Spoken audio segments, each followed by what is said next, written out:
ತಾಮ್ರದ ಲೋಟ ಅಥವಾ ಪಾತ್ರೆಯಲ್ಲಿ ಇಟ್ಟ ನೀರು ಕುಡಿಯುವುದರಿಂದ ಆರೋಗ್ಯಕ್ಕೆ ಏನು ಲಾಭ? ಆಪ್ಷನ್ಸ್ ಎ ಪ್ರತಿರಕ್ಷಣಾ ವ್ಯವಸ್ಥೆ, ಬಿ ಜೀರ್ಣಶಕ್ತಿ ವೃದ್ಧಿ, ಸಿ ಮಲಬದ್ಧತೆ ನಿವಾರಣೆ, ಡಿ ಮೇಲಿನ ಎಲ್ಲವೂ.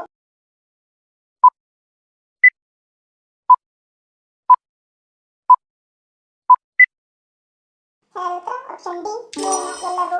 ತಾಮ್ರವು ಪ್ರತಿರಕ್ಷಣಾ ವ್ಯವಸ್ಥೆಯನ್ನು ಬಲಪಡಿಸುವ ಸಾಮರ್ಥ್ಯವನ್ನು ಸುಧಾರಿಸಲು, ಮಲಬದ್ಧತೆ ಮತ್ತು ಆಮ್ಲೀಯತೆಯನ್ನು ತಡೆಗಟ್ಟಲು ಮತ್ತು ಜೀರ್ಣಕ್ರಿಯೆಯನ್ನು ಸುಧಾರಿಸಲು ಸಹಾಯಕಾರಿಯಾಗಿದೆ. ತಾಮ್ರದ ಪಾತ್ರೆಯೊಳಗಿನ ನೀರನ್ನು ಕುಡಿಯುವುದು ನಿಮ್ಮ ಆರೋಗ್ಯಕ್ಕೆ ಮತ್ತಷ್ಟು ರಕ್ಷಣೆಯನ್ನು ಒದಗಿಸುತ್ತದೆ. ತಾಮ್ರವು ಹೃದಯಕ್ಕೆ ರಕ್ಷಕನಾಗಿ ಕಾರ್ಯನಿರ್ವಹಿಸುತ್ತದೆ. ಹೃದಯ ರಕ್ತನಾಳದ ಆರೋಗ್ಯವನ್ನು ಬೆಂಬಲಿಸುವಲ್ಲಿ, ರಕ್ತದೊತ್ತಡವನ್ನು ನಿಯಂತ್ರಿಸುವಲ್ಲಿ ಮತ್ತು ಥೈರಾಯ್ಡ್ ಗ್ರಂಥಿಯ ಸುಗಮ ಕಾರ್ಯಾಚರಣೆಯನ್ನು ಖಾತ್ರಿಪಡಿಸುವಲ್ಲಿ ಅದರ ಪಾತ್ರ ದೊಡ್ಡದು ಎಂದು ಅನೇಕ ಅಧ್ಯಯನಗಳು ನಿರೂಪಿಸಿವೆ.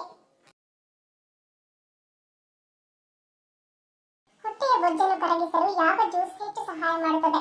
ಆಪ್ಷನ್ಸ್ ಎ ಶುಂಠಿ, ಬಿ ಸೌತೆಕಾಯಿ, ಸಿ ನಿಂಬೆ, ಡಿ ಮೇಲಿನ ಎಲ್ಲವೂ.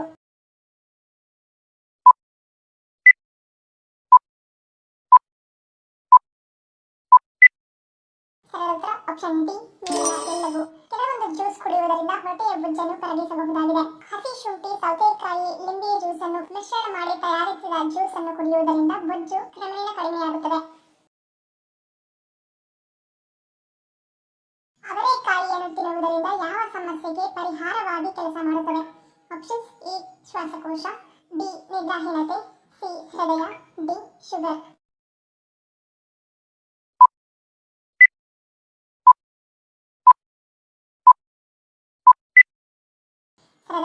ಮೇಲಿನ ಎಲ್ಲವೂ. ಅವರೆಕಾಯಿಯಲ್ಲಿರುವ ವಿವಿಧ ಬಗೆಯ ಸತ್ತುಗಳಂತಹ ಖನಿಜಗಳು ಶ್ವಾಸಕೋಶದ ಸಮಸ್ಯೆಗೆ ಮುಕ್ತಿ ನೀಡಿ ಉಸಿರಾಟದ ಸಮಸ್ಯೆಯಿಂದ ಕಾಪಾಡುತ್ತದೆ. ಜೊತೆಗೆ ಹೃದಯ ಸಂಬಂಧಿ ಸಮಸ್ಯೆಗಳನ್ನು ತಡೆಗಟ್ಟಲು ಇದು ಸಹಾಯ ಮಾಡುತ್ತದೆ. ಒತ್ತಡ, ಆತಂಕವನ್ನು ನಿವಾರಿಸುವುದರ ಜೊತೆಗೆ ನಿಮ್ಮ ಕಡು ಬಯಕೆಗಳನ್ನು ಕೂಡ ನಿಯಂತ್ರಣದಲ್ಲಿಡುತ್ತದೆ. ಜೊತೆಗೆ ರಕ್ತದಲ್ಲಿನ ಸಕ್ಕರೆ ಮಟ್ಟವನ್ನು ನಿಯಂತ್ರಣದಲ್ಲಿರಿಸಿ ನಿದ್ರಾಹೀನತೆಯಿಂದ ಬಳಲುವವರಿಗೆ ಕೂಡ ಅವರೆಕಾಯಿ ಬಹಳ ಒಳ್ಳೆಯದು. ಒಟ್ಟಾರೆ ಅವರೆಕಾಯಿಯನ್ನು ಸೇವಿಸುವುದು ಅನೇಕ ರೀತಿಯಲ್ಲಿ ಆರೋಗ್ಯವನ್ನು ಕಾಪಾಡಿಕೊಳ್ಳಲು ಸಹಾಯ ಮಾಡುತ್ತದೆ.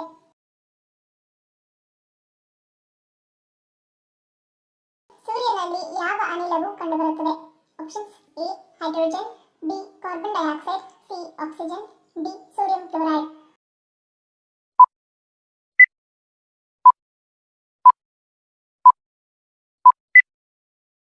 Option A hydrogen. ಬೆಳಗ್ಗಿನ ತಿಂಡಿಗೆ ಯಾವುದನ್ನು ಸೇವಿಸುವುದರಿಂದ ದಿನಪೂರ್ತಿ ಶುಗರ್ ನಿಯಂತ್ರಣದಲ್ಲಿರುತ್ತದೆ? ಆಪ್ಷನ್ಸ್ ಎ ಮೊಟ್ಟೆ, B idli, C salad, D ಮೇಲಿನ ಎಲ್ಲವೂ.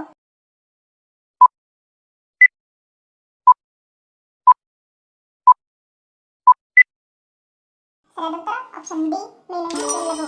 ಬೆಳಗ್ಗಿನ ಉಪಹಾರವು ದಿನದ ಪ್ರಮುಖ ಊಟವಾಗಿದ್ದು, ಶುಗರ್ ಇರುವವರಿಗೆ ರಕ್ತದಲ್ಲಿನ ಸಕ್ಕರೆಯ ಮಟ್ಟವನ್ನು ಸಮತೋಲನದಲ್ಲಿ ಇರಿಸಲು ಬೇಯಿಸಿದ ಮೊಟ್ಟೆಗಳು ಅತ್ಯುತ್ತಮ ಉಪಹಾರ ಆಯ್ಕೆಗಳಲ್ಲಿ ಒಂದಾಗಿದೆ. ಪ್ರೋಟೀನ್ ಮತ್ತು ಇತರ ಪೋಷಕಾಂಶಗಳಲ್ಲಿ ಸಮೃದ್ಧವಾಗಿದ್ದು, ತರಕಾರಿಗಳ ಜೊತೆ ಅಥವಾ ಆಮ್ಲೆಟ್ ಕೂಡ ಮಾಡಿ ಇದನ್ನು ಸೇವಿಸಬಹುದು.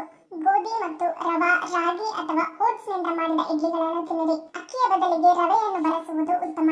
ಸೌತೆಕಾಯಿಗಳು, ಟೊಮ್ಯಾಟೊಗಳು, ಎಲೆಕೋಸು, ಲೆಟಿಸ್, ಈರುಳ್ಳಿ ಮತ್ತು ಇತರವುಗಳನ್ನು ಸೇರಿಸಿ ಸ್ವಲ್ಪ ಲವಣೆ, ಕಾಟೇಜ್ ಚೀಸ್ ಸೇರಿಸಿ ಸ್ವಲ್ಪ ಆಲಿವ್ ಎಣ್ಣೆ, ನಿಂಬೆ ರಸದೊಂದಿಗೆ ಚಿಮುಕಿಸಿ ಸಲಾಡ್ ಮಾಡಿ ತಿನ್ನುವುದರಿಂದ ಕೂಡ ಶುಗರ್ ದಿನಪೂರ್ತಿ ಹತೋಟಿಯಲ್ಲಿರುತ್ತದೆ. ಆಯುರ್ವೇದದ ಪ್ರಕಾರ ರಾತ್ರಿಯ ಸಮಯದಲ್ಲಿ ಯಾವುದನ್ನು ತಿನ್ನುವುದರಿಂದ ಆರೋಗ್ಯ ಹದಗೆಡುತ್ತದೆ?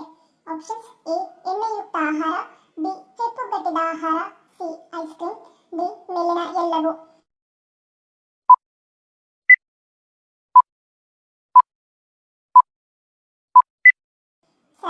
ಆಪ್ಷನ್ ಡಿ ಮೇಲಿನ ಎಲ್ಲವೂ. ಜಂಕ್ ಫುಡ್, ಎಣ್ಣೆಯುಕ್ತ ಆಹಾರ, ಕೆಲವು ಮಾಂಸಗಳು, ಹೆಪ್ಪುಗಟ್ಟಿದ ಆಹಾರ, ಮೊಸರು ಅಥವಾ ಐಸ್ ಕ್ರೀಮ್ ರಾತ್ರಿಯ ಸಮಯದಲ್ಲಿ ನೀವು ತಿನ್ನುವುದನ್ನು ತಪ್ಪಿಸಿ. ರಾತ್ರಿಯಲ್ಲಿ ಅವುಗಳನ್ನು ಹೆಚ್ಚು ತಿನ್ನುವುದು ದೇಹದಲ್ಲಿ ಅಸಮತೋಲನವನ್ನು ಉಂಟು ಮಾಡುತ್ತದೆ.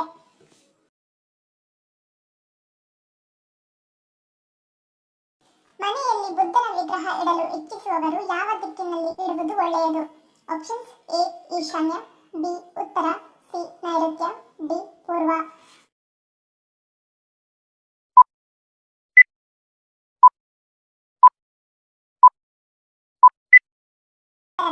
ಆಪ್ಷನ್ ಡಿ ಪೂರ್ವ. ವಾಸ್ತು ಪ್ರಕಾರ ಪ್ರಕಾರ ಬುದ್ಧನ ವಿಗ್ರಹವನ್ನು ಪೂರ್ವಾಭಿಮುಖವಾಗಿ ಇಡುವುದರಿಂದ ಮನೆ ಮನದಲ್ಲಿ ಧನಾತ್ಮಕ ಶಕ್ತಿ ಹೆಚ್ಚುತ್ತದೆ ಮತ್ತು ಮನಸ್ಸಿಗೆ ಶಾಂತಿ ಸಿಗುತ್ತದೆ. ಮಕ್ಕಳ ಅಧ್ಯಯನ ಕೊಠಡಿಯಲ್ಲಿ ಬುದ್ಧನ ಪ್ರತಿಮೆಯನ್ನು ಪೂರ್ವಾಭಿಮುಖವಾಗಿ ಇರಿಸುವುದರಿಂದ ಮಕ್ಕಳ ಏಕಾಗ್ರತೆ ಹೆಚ್ಚುತ್ತದೆ ಮತ್ತು ವಿದ್ಯಾಭ್ಯಾಸದಲ್ಲಿ ಹೆಚ್ಚು ಆಸಕ್ತಿ ಮೂಡುತ್ತದೆ ಎಂದು ನಂಬಲಾಗುತ್ತದೆ. ದೇಹದಲ್ಲಿ ಕಫ ದೋಷ ಹೆಚ್ಚಾದರೆ ಏನಾಗುತ್ತದೆ? Options: A. ತೂಕ ಹೆಚ್ಚುತ್ತದೆ, ಬಿ. ಅಜೀರ್ಣ, ಸಿ. ಎದೆ ಉರಿ, ಡಿ. ಉಸಿರಾಟದ ತೊಂದರೆ.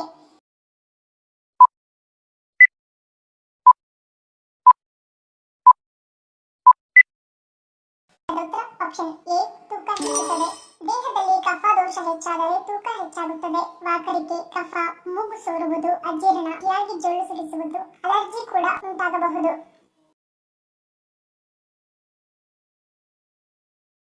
ವೀರ್ಯ ತಡೆ ಹಿಡಿದರೆ ಪುರುಷರಲ್ಲಿ ಯಾವ ಸಮಸ್ಯೆ ಉಂಟಾಗುತ್ತದೆ?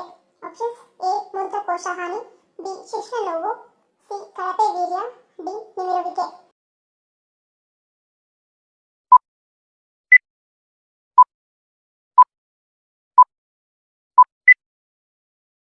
ಸರಳ ಉತ್ತರ ಆಪ್ಷನ್ ಎ ಮತ್ತು ಬಿ.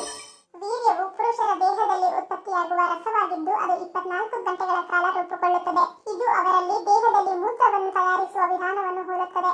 ಇದನ್ನು ತಡೆಯಲು ಸಾಧ್ಯವಿಲ್ಲ ಅಥವಾ ಅದನ್ನು ತಡೆಯಲು ಯಾವುದೇ ವ್ಯಕ್ತಿ ಪ್ರಯತ್ನಿಸಲೂಬಾರದು. ಒಂದು ವೇಳೆ ಮನುಷ್ಯನು ತನ್ನ ವೀರ್ಯವನ್ನು ಹಿಡಿದಿಟ್ಟುಕೊಳ್ಳಲು ಪ್ರಯತ್ನಿಸಿದಾಗ ಅದು ಅವನ ಮೂತ್ರಕೋಶದ ಮೇಲೆ ಪರಿಣಾಮ ಬೀರುತ್ತದೆ. ಮೂತ್ರ ಮತ್ತು ವೀರ್ಯದಿಂದ ಹೊರಬರುವ ಟ್ಯೂಬ್ ಒಂದೇ ಆಗಿರುವುದರಿಂದ ವೀರ್ಯವನ್ನು ಹೊರಹಾಕುವುದನ್ನು ನಿಲ್ಲಿಸಿದರೆ ಅದು ನಿಮ್ಮ ಮೂತ್ರಕೋಶದ ಕೊಳವೆಯ ಮೇಲೂ ಪರಿಣಾಮವನ್ನು ಬೀರುತ್ತದೆ ಮತ್ತು ಇದು ನಿಮ್ಮ ಶಿಶ್ನ ನೋವಿಗೂ ಕಾರಣವಾಗುತ್ತದೆ. ಫಲವತ್ತಾದ ಮೊಟ್ಟೆಯನ್ನು ಗರ್ಭಾಶಯದಲ್ಲಿ ಅಳವಡಿಸಲು ಎಷ್ಟು ಸಮಯ ತೆಗೆದುಕೊಳ್ಳುತ್ತದೆ? Options: A. 1 ವಾರ, ಬಿ. 15 ದಿನ, ಸಿ. 1 ತಿಂಗಳು, ಡಿ. 3 ತಿಂಗಳು.